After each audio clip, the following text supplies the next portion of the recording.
வணக்கம் உறவுகள் எல்லாரும் எப்படிங்க? நான் உங்க சிவம். அதாவது வந்து இன்றைய நாள் 6/7/2025 இன்றைய நாள் வந்து தமிழர் விளையாட்டு விழா பிரான்சில் வந்து மிக சிறப்பாக நடைபெற இருக்கிறது. அதுவும் வந்து சிறிது நேரம் வந்து காலநிலை மாற்றம் காரணமா உங்களுக்கு அனைவருக்கும் வந்து உள்நுழைவு, அதாவது வந்து உள்நுழைவு வந்து இவர்கள் வந்து இலவசமாக வழங்குவதற்கு தயாராக இருக்கிறோம். வாகனங்கள், தனிநபர்கள் அனைவரும் வந்து உள்நுழைவு வந்து மிக இலவசமாக வழங்குவதோடு அது மட்டுமில்லை, தலையணி சண்டை அனைத்து நிகழ்வுக்குரிய அனைத்து ஏற்பாடு நடைபெற்றுக் கொண்டிருக்கிறது.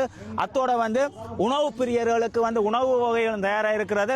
அது மட்டுமில்லை, இந்த இடத்துல வந்து குறிப்பாக இன்னொரு விஷயத்தை கவனித்தீங்கன்னு சொன்னால், உங்களுக்கு வந்து மிகவும் மலிவான விலையில் பொருட்களை தருவதற்கு இவர்கள் தயாராக இருக்கிறார்கள். இன்றைய நிகழ்வு மிக திறன்பட நடத்துவதற்கு உங்களுடைய ஒத்துழைப்பு நாங்கள் நாடி இருக்கிறோம். அனைவரும் மிக விரைவாக வந்து மைதானத்தில் நிகழ்வுகளை கண்டுகளிக்குமாறு கேட்டுக்கொள்கிறோம். உங்களுடன் நான் சிவம். நன்றி, வணக்கம்.